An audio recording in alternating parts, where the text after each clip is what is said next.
In early January every year in Galveston, Texas, we hold the Keep On Tookin conference.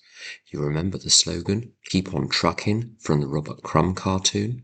And you remember, here are the steps we took, which are suggested as a program of recovery. Well, once we've taken the 12 steps, our job is to keep on tookin.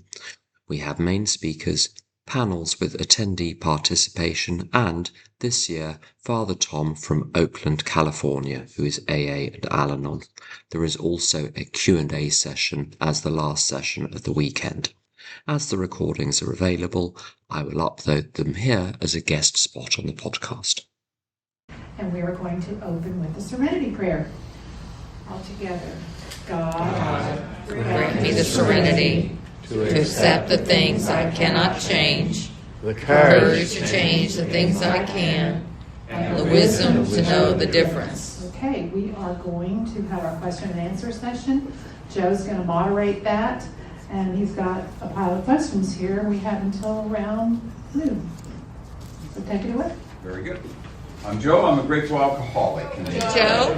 Let's get this started. The first question, right up, we're going to get the hardest question out of the way, because have you ever, and this will go to Tom, have you ever sponsored anyone and regretted it? Oh, yes. The next one's going to be fun. Oh, my yes. That's the answer. Sometimes it just there's personalities just don't match, or worldviews just don't match, and sometimes you're just talking past each other a lot. Because this is confessional material. Please don't repeat this. I sometimes think I can handle almost any difficult person because I grew up in my family handling difficult people. And because of that arrogance and ignorance, and they frequently go together, I had a couple of sponsees over the years, and I kept on thinking I was detaching and being helpful, and I was instead using an outside controversial issue, sending another 100,000 troops to Vietnam. And it just got worse and worse and worse and worse and worse. And I became physically ill, tying myself in knots. And part of the problem was the other person was nuts. And I thought I should be able to handle this because I'd read a book or two. And when I was in priest school, and I had some wonderful teachers, I was at the Graduate Theological Union at Berkeley in 1974 to 77. And one of the wise men who taught me, whom I loved, he was named Robert Daly, older man. And he taught moral theology and all kinds of other learned things. And he said, when you're dealing intimately with someone, like in the confessional or in a sponsorship situation, he was an Al-Anon guy, I found out later. A couple of things. If you don't believe it, don't say it. Don't quote party line just because it's party. If you don't believe it, don't say it because you sound phony. And number two, pray for the grace to know when you're in over your head. But I can't be over my head. I've read a book. No. I have no way of handling this. This demands clinical stuff. This demands all. And so number three, you want to have some people you can refer people to. A good therapist, a good physician, a good nurse, a good pastor. Because and this is Blanche talking, here in Odessa, Midland, Permian Basin High School, English teacher Blanche. There is one source, and that's the higher power. There are many channels, and channels change all the time. In my arrogance when I was teaching, I thought I was the only channel, for I was choosing which kids God was going to be working with. And that's not how it works at all. One of the reasons I burned out, I just had no I didn't understand. I was not right-sized. I think I could say that. So those are answers. Next. Would either Yeah, of you please. like to comment? Tim, say something. One of the good things about this situation with different people answering the same question is by the time someone else has answered, you don't give the answer that you would have given if you'd been the first to answer. And I don't think I do regret sponsoring anyone because I don't have the counterfactual of what would have happened to me or what would have happened to them if I hadn't sponsored them. Maybe everyone would have been better, but maybe not. And I think the two things which make me potentially regret sponsoring someone is three things. A, getting entangled. 2, permitting someone to go round in circles again and again and again when they might be better off trying someone else. Or thirdly, not liking what I become when I'm talking to certain people. And although all those are true, the two options are suffer the difficult lesson and eventually learn, or not get into the classroom. So although there have been situations which are very difficult, in hindsight I don't regret them, because every single one I learned not to do that again, and the only way to learn that was to do it until I got my fingers frostbitten. So there we go. Okay. Oh, sorry. Okay. Say something. Come on. All right, I'll say something. Yeah, I kind of agree with Tim. Like, I don't know if regret is the right word or not. I definitely I have been over my head before. That has happened. And then when you mentioned about the second thing about going round and round, and I have experienced that with a couple of sponsees, and it was like I had an experience where one of them just wanted me to give them the answers, and I would ask them to do certain things, and then we would meet and they would not do those things, and I had ego and arrogance about how I could, I can do this, and all this other kind of stuff. But after a certain point, I was like, I'm not helping this person.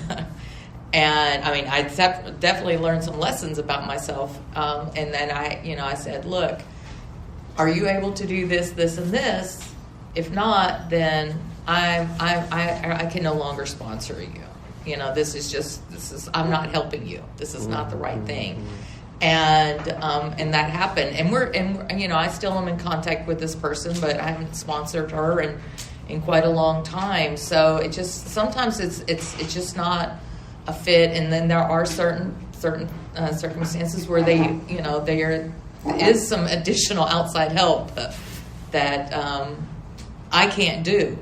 And in the beginning, when I start to sponsor them, again, arrogance and ego, I think I can do this, but then trying to work through those steps of like, no, I cannot, and I show them love and compassion and stuff like that, but I can no longer sponsor them, and that's been a couple of my experiences. So yeah, not really regret, but definitely was not a right fit at all. But I did learn and grow from those experiences, each and every one of them. Je ne regrette rien. Bursting into French songs. That's because I'm sitting next to Tim. Here's a couple really good questions. A person I don't like asked me to sponsor them. It's hard for me to be in their presence. What's your advice? This is to Joe from Lucy. No. We'll start with Tim on this one. With Tim. You said there was a second question. Is that related? Yes, and it is, can you speak of getting over the desire to have your sponsor like you. Why would you want to get over that? But they're related questions. They are related Related questions. questions, yeah. So the first one about not liking people. My family is to a great extent Parisian. We don't like anyone. If liking people were a requirement, I mean, really, one has to simply set that aside. It doesn't even come into my mind. Do I like this person? Do I not like them? It's entirely irrelevant because they're not asking me on a date. It's not there to be entertaining. What has like got to do with it? Liking might break down into two parts. The first part might be, is this someone I find interesting to chit-chat with? Now, even if I did find them interesting to chit-chat with, that wouldn't be the subject matter of the relationship anyway, so it's irrelevant on that point. On the second point, they might have disagreeable defects of character. Well, so does everyone. I can't see what difference there is between one person and another, because whoever you sponsor, you're going to see the full gamut of what they've been up to, which will be a reflection of what oneself has been up to. Now, on the other side, about wanting the sponsor to like you, what for? What would that yield? To have a particular person like you? It's entirely meaningless. It's trying to outsource one's own sense of value as a human being. On page 28 of the big book, it says all of us have learned that we're children of a living creator, which means that we are of intrinsic value merely because we exist, not because of any good or bad characteristics. And that shopping around, trying to fill that gap with what is called validation, but is really being patted on the head by someone. There were these Greek characters called the Danaides who were condemned forever to attempt to carry water from one place to another with a sieve. And of course you can't do that. And so wanting people to like me, especially a sponsor, is like trying to fill a sieve with water. Even if you get them to like you, you won't be any happier at the end of it. What are you going to do with the liking? Put it on the shelf, put a ribbon round it. There's nothing to be done with it. Every single sponsor has said to me, using one phraseology or another, business is business. We're here to transact certain tasks, and once we've done those, that's the end of it, and we'll be civil to each other while we're doing it and courteous and a little bit jolly if we can. But it's not the meat and potatoes of it. You could have done that in French, by the way.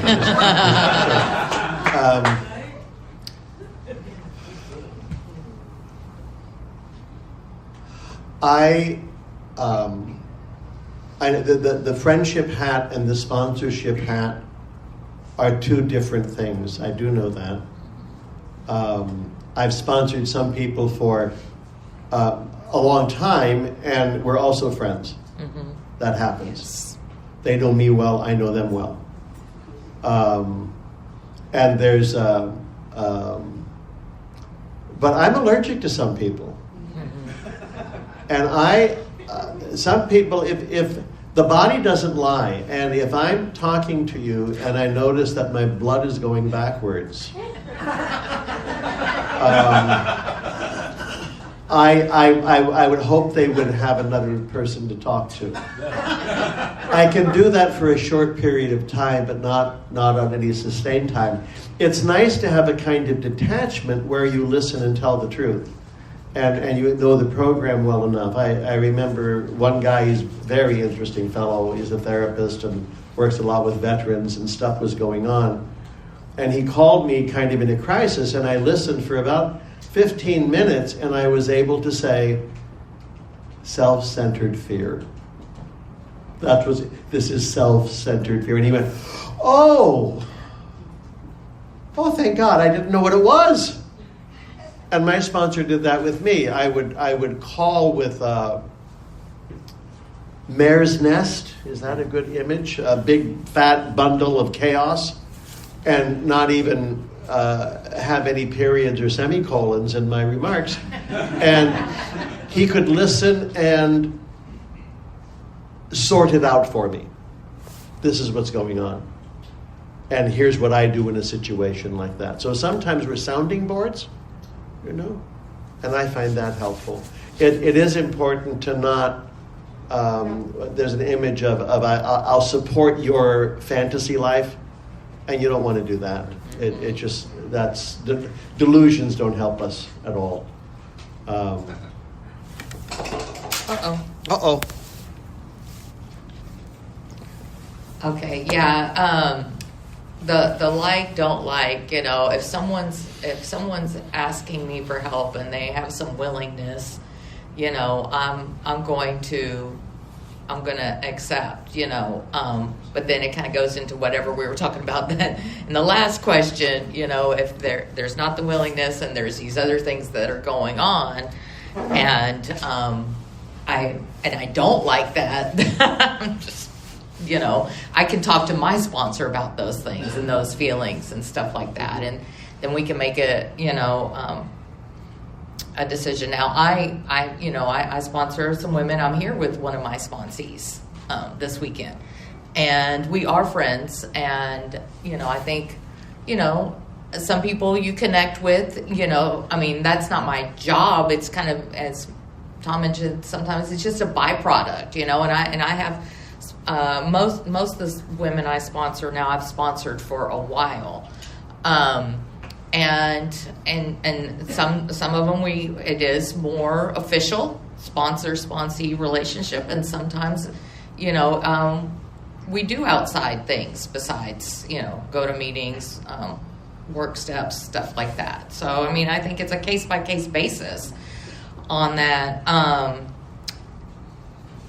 But I'm going to do whatever, if someone wants help, I'm there. If I can help, if I'm, we'll see what God has planned. And then as far as me, my sponsor liking me, well, it's a nice to have, but it's not a necessary to have. They're there for me to,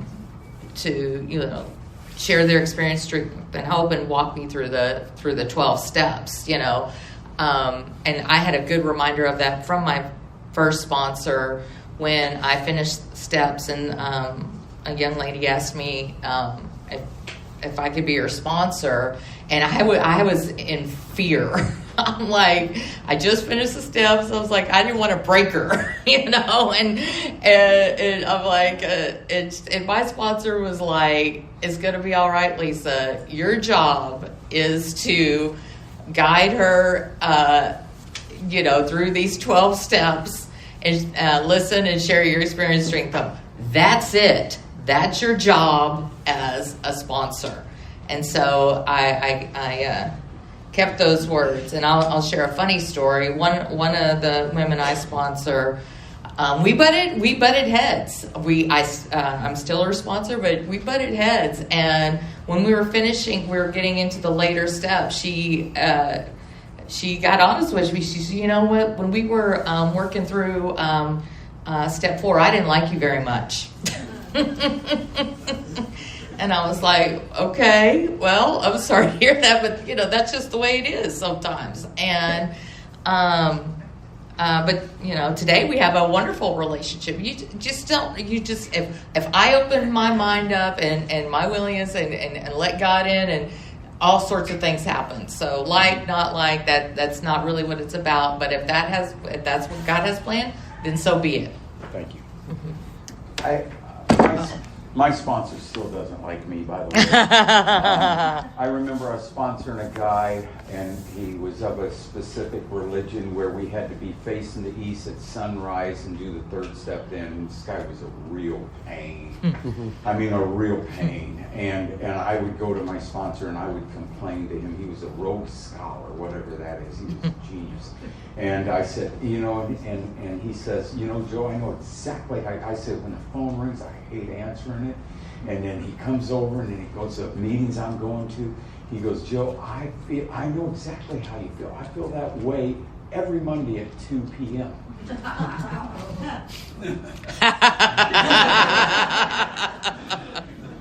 Next question. I was at his house, at his office at 2 p.m. every Monday.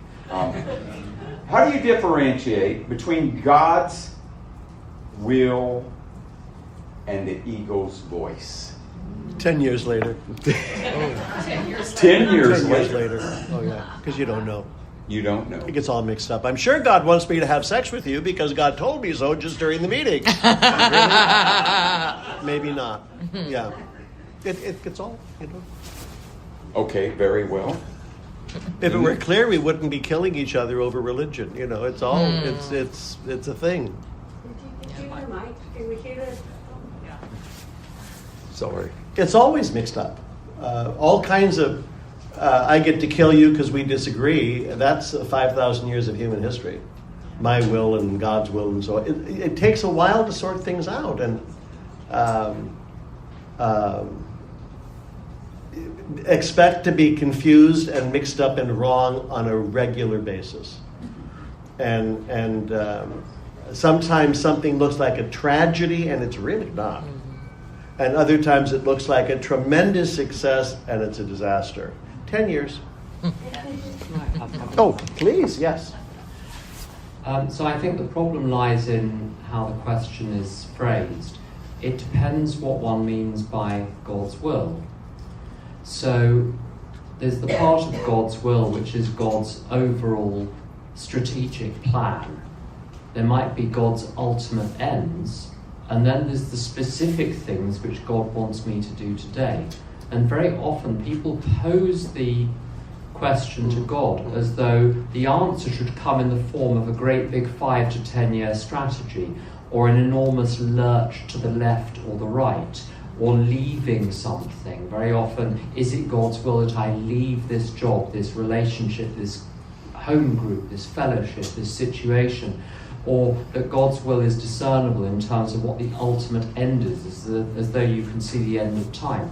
Now, once I reduce the question to what physical actions in the material world does God want me to take today between 8 a.m. and 6 p.m. when I knock off and just go and look out of the window, then frankly there aren't many options on the table. There's very little that needs to be worked out.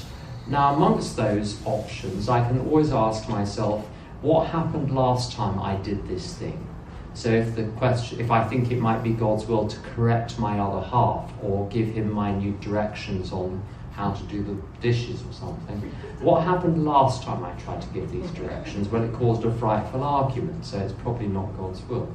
One can ask, does it accord with spiritual principles? What would my home group say if I revealed this to them? That's usually a good test. Mm-hmm. Is it for the good of all? Mm-hmm. But also whether the voice has any urgency to it. The ego is always very urgent in case you change your mind, whereas God seems to be a bit more patient. Mm-hmm. And I remember I was at a meeting and a fellow I've known for many years came up, insisted, what's God's will? And I was just at a meeting. I didn't want to get involved in a discussion. I just was sitting there so I could stay sober for a few more hours. But he kept pushing, and I said, okay. Don't commit adultery, don't lie, don't murder, honor your father and mother. And he said, oh, that's also negative. I said, your problem is with Moses, not me. Yeah. Okay. Happy, joyous, and free seems so far into the future. What can I do today? And just pass it on. Well, I think someone said yesterday about being in the present. You know, if I'm thinking about the past and what's happened, or I'm future tripping on projecting on what may or may happen in the future, I'm not in the center, right, where God wants me to be, you know, and I'm not feeling happy, joyous, and free. I'm either feeling regret, guilt, or I'm feeling fear and worry, you know, about what's going on. But when I'm in the middle and experiencing things as they're happening, then I do feel happy, joyous and free because I'm experiencing life and the situation as it's happening, and that is a freedom, which, is also a joy. And that makes me happy, so it's like, those types of things. So, if I'm overthinking and I'm thinking, what do I need to do to make myself happy? What do I do to make myself feel joy? What do I need to make myself free? Then I'm overthinking and I'm getting into my head and I'm not present. But if I'm just like, what do you have for me today, God? I'm open, for your will or whatever it's going to be, and I'm truly experiencing that in that moment. In that moment, I'm feeling happy, joyous, and free. So, if I'm having a problem with overthinking, that's something that I can turn it over to God. Like, God, I am struggling. I am having a hard time. I am overthinking. I'm this place, that place, all over the place, and I ask for help. Like, if I'm human, so I'm gonna screw up, and I have slips and everything else like that. So, but I've learned, like, when those things are happening, stop, pause, reach out to God and ask for help and get back to center. Anyway, that's it. Thank you. There's a kind of self-obsession where I keep taking my temperature all day long, or I get on the scale 3 times a day just to make sure. But that, again, it's self-obsession. At the moment, nothing hurts. I mean, this is really nice. And I'm with people in recovery. And this is a good thing.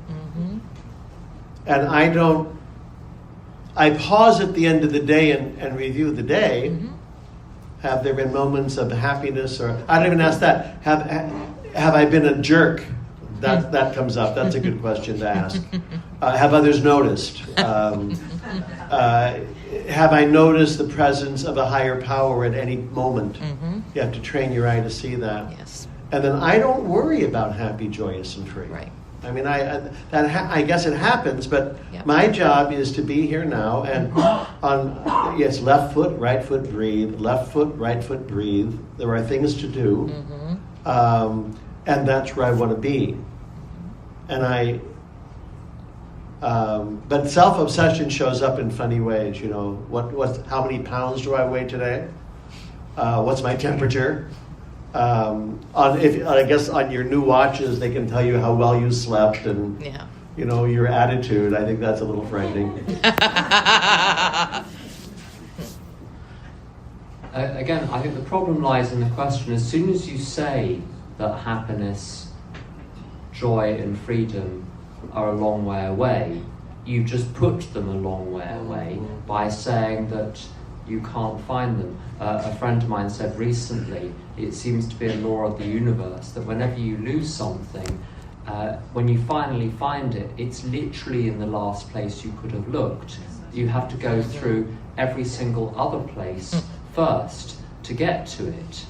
It's because one doesn't want it. That's why one's putting it in the furthest removed place. Because to be happy, joyous, and free, something has to be snuffed out, and it's the I. If I do genuinely want to be happy, joyous, and free, honestly, the simple way out of any disturbance is to say, with everything that occurs to me, this is exactly how it is meant to be, because that undoes my resistance to the way things are. And finally, a friend of mine was on the phone to a sponsee, and the sponsee was getting a bit distracted, and finally the sponsee said clearly as an aside to someone in the room, "Oh, Olive, do stop milling around." As Olive was milling around and distracting him. I think that's God saying it to me. I can mill around on the edge of my life, brooding about it. Once I get on with it, I'm all right. And a friend of mine had trouble, as he put it a few years ago, getting up in the mornings. He said, I just can't seem to get out of bed. I said, "Are you in bed right now?" He said, "Yes." And I said, "I'm going to have a little experiment. I want you to grab hold of your left leg and swing it out over the edge of the bed so your foot touches the floor." And I said, "Can you do that?" He said, "Of course." So he did that. And I said, "Now do the same with the right foot. Get the right foot on the floor." I said, "While you're on the phone, stand straight up. Now you can get straight back down into bed if you want to afterwards. Can you stand up?" He could stand up. I said, "We seem to have solved your difficulties getting out of bed. If one will lie in bed all day, of course one's going to be unhappy. And honestly, if I'm in a terrible state in the morning and I'm full of gloom, I just get on with a few busy activities for a few hours and reconvene later. I'm best off just being a quiet worker." Thank you. These two questions I'm going to tie in together, and it reminds me of 11 or 12 years ago, we were doing a convention out in Las Vegas, and a nuclear bomb in my life went off. And I was with these two, and Tim was driving. They drove me over to the Bellagio, and I'm like numb. And Father Tom looked at me. I'm in the back seat. Tim's driving, which is a whole nother level of a third step experience. And Father Tom looks back there, pats me, and says, and then we go there, and I get an omelet. He says, "Eat." And so I didn't write these, but I sure could have that moment. And so the first one is, and I'm going to tie them both in. How do you get out of despair? And the next one I'm going to tie in with, it says, when negative emotions arise, how can I remember to pause, not react, and practice the principles of AA? Anger and fear seem to erase my memory in that moment. I feel overwhelmed with anger, especially. Well, the good news is if you're alive, it will pass. And you need to remember that this is a very temporary situation, but you're in a white rage. It'll pass. You want to breathe. You don't want to say anything. You don't want to shoot anybody. You don't want to cause a scene. But take the pausing and breathing and perhaps getting a glass of water and maybe some protein. And this will pass. The nightmare will pass, and then you can deal with it a little bit. Some of us have no impulse control. When I was needing a little therapy, I saw a Freudian in Berkeley, Dr. Geraldine Wasserman Fink, and she ran the methadone clinic in Berkeley, so she was not a romantic. She was pretty basic to deal with. And she said, part of early recovery is any crisis is a major crisis. Whether it's your parent just died or your shoelace broke, it's a crisis. And with a little bit of time and experience, the shoelace isn't as much of a crisis as the dead mother. And that might take 5 years to sort out, but it sorts out. And even the strong, I get angry and frightened all the time, but it passes really quickly. And that restraint of tongue and pen is really important. Restraint of tongue, pen, and tweet is really important. Because some of the when I'm the act, don't react. When I react, frequently it's out of fear or stupidity when I do that, and it doesn't help anybody. But emotions come and emotions go. What goes up comes down. This will pass. Take a moment. Take a moment. Some of the people on YouTube who are showing their emotions should have paused. And there's always, you can start reciting state capitals. That takes some time. Or vice presidents of the United States, that's pretty harmless. Or sing a nice Broadway show tune. All of those things really help. So on the question of despair, to despair, in my case, is to conclude that I have available to me all of the facts, and in my great assessment of all the facts, there is no hope. What facts do I think I have? I know almost nothing. What's the GDP of Bolivia? What's going to happen in Siam next week? I don't know a damn thing. So there is no basis for despairing because one doesn't have any facts to draw the conclusion on. So the answer in my case to despair has been the humility to accept I'm in no position to judge. But there's a further question about, and this is true with some of the virtues. For instance, charity. If you give to someone and they deserve it, then you're giving them what they're entitled to. That's not charity. Charity is to give to someone who doesn't deserve it, or in my view. It's a different virtue then. Now, if there are grounds for hope, one doesn't need hope. The question doesn't even arise. Hope is there as the antidote to a situation which necessarily seems hopeless. And it's the same with all of those virtues. The same with forgiveness. If something is pardonable, then you pardon it. Forgiveness is there for the unpardonable sins. So on the question, though, of getting one's knickers in a twist and then getting them untwisted, there are actually two parts to that question. Once you realise your knickers are in a twist and you're willing to do something about it, there are 100 things you can do. Do anything. You'll be fine, because you already know what to do. The problem is getting there and going through these periods of essentially being out of control and watching yourself as though you're being remotely operated by someone else. Unfortunately, one simply has to have enough of those experiences, suffer the consequences rolling all the way through as the sky blackens with chickens coming home to roost. I think one has to experience that to eventually cause one to pause before getting into trouble in the first place. But that takes 20 to 30 years. The last 15 stories in the big book are stories of people who were thought to be hopeless. They're my favorite stories in the big book. These are people who thought they were hopeless. And when I feel, usually I get hopeless when I'm way beyond exhausted. It usually means I'm way too hungry and way too tired to have a healthy response. I have to click in the hungry, angry, lonely, tired right away there. But the hopelessness, others feel the same way. One of the lighter Eastern European writers, Franz Kafka, German-speaking Jew, Czech Republic, Czechoslovakia, 1920s, what could go wrong?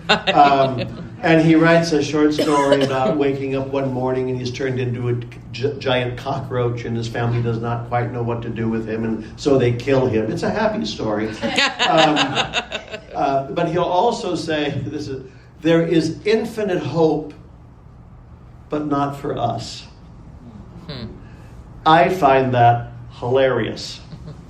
So that means I'm a little twisted, because a decent person would find that to be a sad statement. I burst out laughing when I read it. I said, exactly, that's the problem. Everything else is going to work out, but not me. And that's, again, self-obsession. And I'm unique, special, and I'm different. The despair, you might also, if you felt like that for a long time, you might want to get a physical. Because this might be something physical. And you might want to check things like thyroid and, body organs and endorphins. I mean, all that. This is chemical stuff. And sometimes a good doctor saves lives. Done. Okay, one more. Okay, one more. We'll make it a good one. What did Bill really have in mind when he wrote the long form? No, not really. Okay. No, you'll have to ask Bill. Can you recommend any spiritual books that have been helpful in your recovery? And this is a reference to page 87, which is in the 11 steps. Stick to the big book or your conference-approved literature. Until then, it says there are many helpful books. Ask any priest, rabbi, minister. They'll be more than happy to make a few helpful suggestions.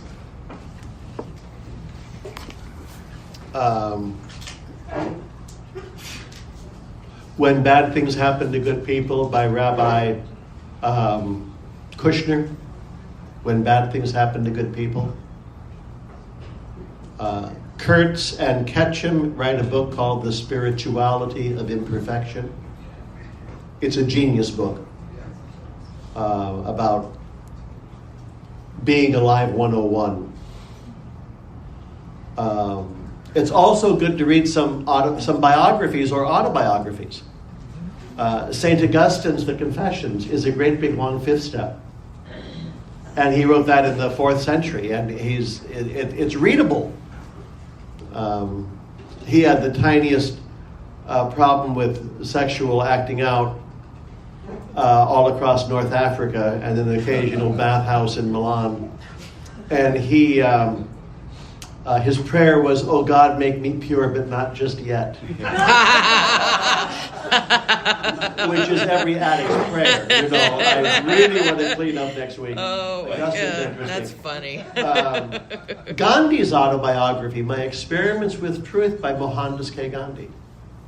And he's a very interesting fellow, and difficult beyond belief, stubborn, and I admire Winston Churchill very much, and I admire Gandhi very much, and they hated each other. I like that too, that they just despised each other for 100 perfectly good reasons. There are 3 authors in particular I think are incredibly helpful. The first one is Emmett Fox. Mm-hmm. He's readable, he's accessible. I mean, there are bits where he goes on about the blue-grey thread that attaches the ethereal to the physical. Don't worry about those. It's where he's talking about the fact that one has the ability to train one's own mind. To put it very simply, one's not responsible for the thoughts that knock on the door, one's responsible for which one lets in and then fosters and develops and nurtures and plays with and expands and amplifies.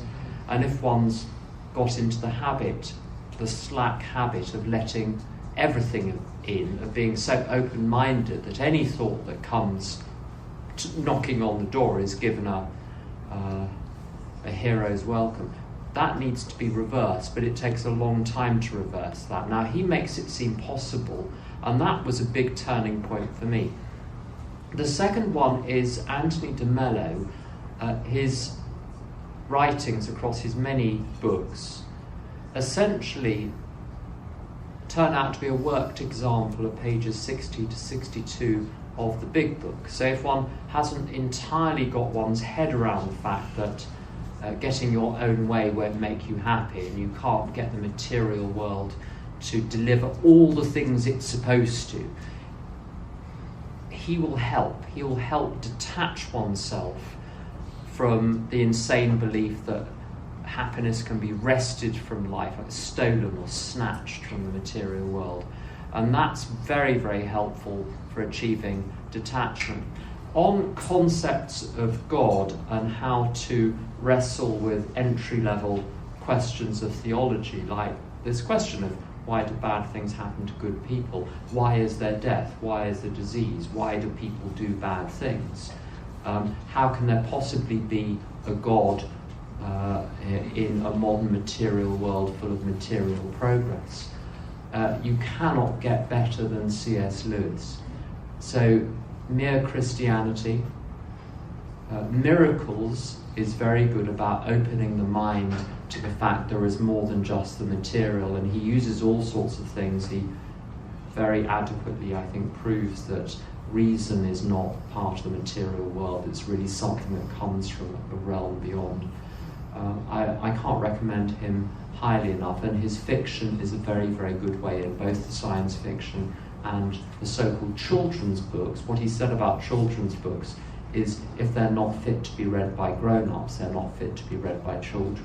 So don't spurn the Narnia books. They will explain a relationship with God better than any theologian I know. So those are the 3, Emmett Fox, Anthony de Mello, and C.S. Lewis. Okay. I love the Emmett Fox as well, so, but yeah. Very good. Yep. Paulette, we're ready for you. And I should just, as to be a dissenter, Emmett Fox makes no sense to me at all. I read him and my brain goes to mush, so I don't read Emmett Fox. Yeah. There's a Max Licato. I love Max Licato too. Thank you all very much. It's been a great conference. Just to say. Had to be devil's It advocate. is mine. We have notes to thank our speakers and everyone else that participated. For sure appreciate your comments on these pretty tough, they're tough questions, but I've had them too, so thank you. It says that I'm supposed to close us with the Lord's Prayer and have us circle up, but it just seems to me, I hope this is God, that our people that originated the conference, Lucy and Joe and Tim, should lead us in the Lord's Prayer as we spend the time circling up. Anybody else? And Josh? I'm going to turn the mic over. Lucy, Our great Lucy. leaders. Thank you for allowing me to participate with you. It's been a blessing. Well, it's been a two-way street. Okay, let's circle up, please. I'm really against circles. I just want you to know that too.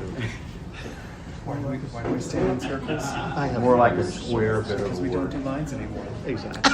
It's been a great conference. Thank you all. You have made it the best one yet. The one next year is going to be even better, though.